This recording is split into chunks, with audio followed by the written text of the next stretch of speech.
अस्सलामुअलैकुम दोस्तों, मैं हूं असलम आलम और आप देख रहे हैं गल्फ़ एक्सपर्ट। दोस्तों, इस वीडियो में कतर के बारे में कुछ लेटेस्ट अपडेट देने वाले हैं, तो इस वीडियो को लास्ट तक ज़रूर देखें ताकि आप लोगों से कतर के बारे में कोई भी अपडेट मिस ना होने पाए। तो दोस्तों, आज की वीडियो हम शुरू करते हैं। सर्दी का मौसम करीब आ रहा है, ऐसे में हमद मेडिकल कॉरपोरेशन की तरफ से आम लोगों से मौसमी इन्फ्लुएंजा की वैक्सीन फ्री में लगाने के लिए अपील किया गया है। 6 महीना से ऊपर के तमाम बच्चे और बड़े लगा सकते हैं, इसका कोई भी चार्ज नहीं लगेगा। आज के दूसरे अपडेट में कतर में बलदिया ने खजूर मालिकान यानी वो लोग जो कि अपने वर्करों के जरिए खजूर की खेती करते हैं, ऐसे लोगों से बलदिया ने खजूर खरीदने में दिलचस्पी का ऐलान किया है। इसके लिए पुरानी सेंट्रल मार्केट में नेशनल फूड प्रोसेसिंग कंपनी नाफको के हेडक्वार्टर या ईमेल के जरिए कांटेक्ट कर सकते हैं। जाइन बलदिया ने एक रेस्टोरेंट जिसका नाम लुसेल रेस्टोरेंट एंड कैफेटेरिया है, इसको 7 दिनों तक के लिए बंद करने का नोटिस दिया है। बलदिया की तरफ से इंस्पेक्शन कैंपेन में यहां पर वायलेशन को देखा गया है, जिसकी वजह से 7 दिनों तक के लिए बंद रखने को कहा गया है। अगर आप भी किसी होटल, रेस्टोरेंट या कैफेटेरिया में इस तरह का वायलेशन देखते हैं तो 184 पर कॉल करके बलदिया को बता सकते हैं। दोस्तों, यहाँ पर आप लोगों के लिए एक अच्छी खबर हो सकती है, वो ये कि कतर में स्टारलिंक जो कि एक इंटरनेट कंपनी है, इसको कतर में सैटेलाइट के जरिए इंटरनेट चलाने का लाइसेंस जारी कर दिया गया है।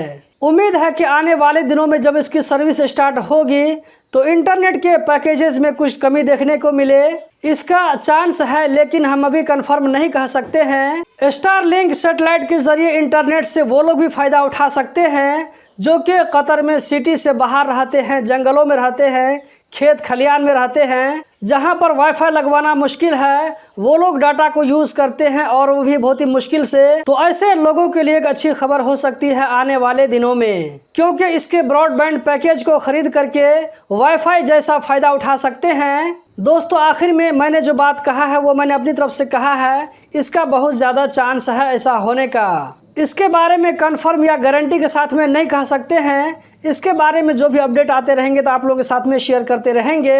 लेकिन स्टारलिंक को कतर में सैटेलाइट के जरिए इंटरनेट चलाने का लाइसेंस इशू कर दिया गया है, ये कंफर्म है। इसका रेफरेंस आप स्क्रीन पर देख सकते हैं। दोस्तों, कतर में 2 अक्टूबर 2022 से वो रूल लागू हो जाएगा, जिसके बारे में मैं इससे पहले बता चुका हूँ। तफसीलात के मुताबिक ए रिंग रोड में पब्लिक ट्रांसपोर्ट के लिए एक अलग रूट या लेन को खास कर दिया गया है, जिस पर सिर्फ करवा बस और वो गाड़ी चल सकती है जिसको यहाँ पर चलने के अलावा है, जैसे कि टैक्सी, एम्बुलेंस। उसके अलावा बाकी गाड़ियों को इस लेन पर चलने की इजाज़त नहीं होगी। लेकिन इसमें कुछ छूट है। सुबह 2 बजे से लेकर के सुबह 8 बजे तक ये रूल लागू नहीं रहेगा। इस वक्त आम गाड़ी भी इस पर चल सकती है। सुबह 8 बजे से रात 2 बजे तक उन गाड़ियों को चलने की इजाज़त होगी जिसका मैंने अभी ऊपर नाम लिया है। और जाहिर सी बात है कि यह ऐसा इसलिए किया जा रहा है ताकि जो लोग वर्ल्ड कप को देखने के लिए बाहर से आएंगे तो उन लोगों को किसी तरह कोई भीड़ भाड़ का सामना न करना पड़े,